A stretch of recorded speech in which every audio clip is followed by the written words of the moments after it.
Hello बच्चों, welcome to my channel primary and middle Pathshala. आज हम पढ़ने वाले हैं कक्षा 8 के लिए भाषा भारती एडगेट अभ्यास पुस्तिका।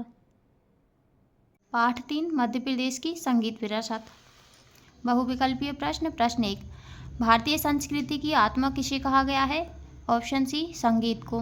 प्रश्न 2, प्रतिदिन शब्द में कौन सा समास है? बी, अव्ययीभाव समास। प्रश्न 3, भारत रत्न लता मंगेशकर को स्वर कोकिला क्यों कहा जाता है? क्योंकि वे ऑप्शन बी, सुरीली गायिका थीं। प्रश्न 4, ध्रुपद गायन के प्रणेता कौन थे? ऑप्शन ए, राजा मानसिंह तोमर। प्रश्न 5, मालवी गीतों को राग दरबारी शैली में गाने वाले गायक कौन है? Option B, Siddharam Komkali. रिक्त स्थानों की पूर्ति कीजिए। प्रश्न 6, खालिस्तान ने दीपक राग का गायन किया और दीपक जल उठे, तानसेन। प्रश्न 7, तत् प्लस मय का संधि रूप खालिस्तान होगा, तन्मय। तन्मय में व्यंजन संधि है। प्रश्न 8, कुमार गंधर्व संगीत समारोह का आयोजन खालिस्तान शहर में होता है, देवास। प्रश्न 9, खालिस्तान को सीमा में नहीं बांधा जा सकता, संगीत। प्रश्न 10, आत्मिक शब्द में एक प्रत्यय है, खालिस्तान प्रत्यय में एक है। अति लघुत्तरीय प्रश्न। प्रश्न 11, समाधि स्थल और राग रागनी शब्दों का समास विग्रह कीजिए। समाधि स्थल की समास विग्रह होगा समाधि का स्थल, इसमें तत्पुरुष समास है। राग रागनी, राग और रागनी, इसमें द्वंद्व समास है। प्रश्न 12, लता मंगेशकर द्वारा गाए गए किसी एक राष्ट्रभक्ति गीत के बोल लिखिए। ए मेरे वतन के लोगों तुम खूब लगा लो नारा।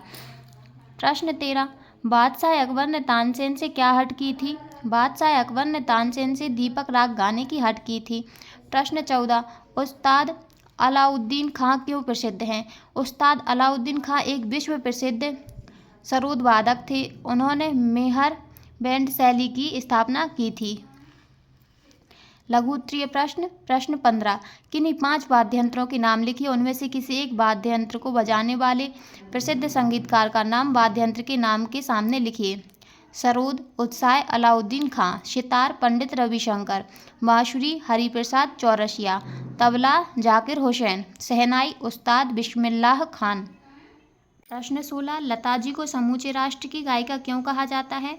लता जी ने हर भाव धर्म व भाषा के गीतों में अपने स्वरों को संजोया है।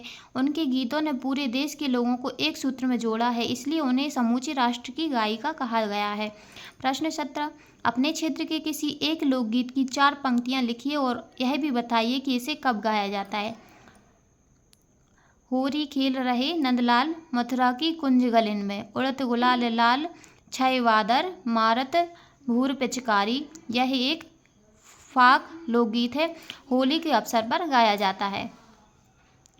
प्रश्न 18, मध्यकालीन भारत में संगीत की परंपरा कहाँ से प्रारंभ हुई?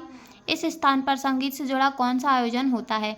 मध्यकालीन भारत में संगीत की अनूठी परंपरा ग्वालियर घराने से प्रारंभ हुई। प्रतिवर्ष अरिवल भारतीय तानसेन समारोह का 3 दिवसीय आयोजन होता है। दीर्घोत्तरीय प्रश्न 19, मानव जीवन से संगीत कैसे जुड़ा है? अपने शब्दों में लिखिए। संगीत हमारे जीवन में आत्मिक शांति और उमंग उत्पन्न करता है। सुख के समय हमें संगीत थिरकने पर मजबूर कर देता है, करुणा के भाव में आंसू बहाने को मजबूर कर देता है। प्रश्न 20, आप अपनी पसंद के किसी एक संगीतकार के बारे में कम से कम 10 पंक्तियाँ लिखिए। तो लता मंगेशकर। पहला, लता मंगेशकर भारत की एक सबसे लोकप्रिय गायिका थी। इनका जन्म 28 सितंबर 1929 को इंदौर में हुआ था। इनके पिता का नाम पंडित दीनानाथ मंगेशकर था। इनकी माता का नाम शोभंती शुद्धमती था। उन्हें स्वर साम्राज्ञी और भारत की स्वर कोकिला के नाम से भी जाना जाता है। उन्हें साल 2001 में भारत के सर्वोच्च नागरिक सम्मान भारत रत्न से नवाजा गया था। उन्हें साल 1989 में प्रतिष्ठित दादा साहेब फाल्के पुरस्कार से भी सम्मानित किया गया। उन्होंने 30 से भी अधिक भाषाओं में गाने गाए हैं। इन्होंने कई यादगार गीत गाए हैं। संगीत की यह महान देवी 6 फरवरी 2022 को इस दुनिया को हमेशा के लिए अलविदा कह गई। इसी के साथ हमारा पाठ 3 समाप्त होता है। यदि आपको हमारी वीडियो पसंद आई हो तो like, subscribe, share and comment ज़रूर करें। Thank you.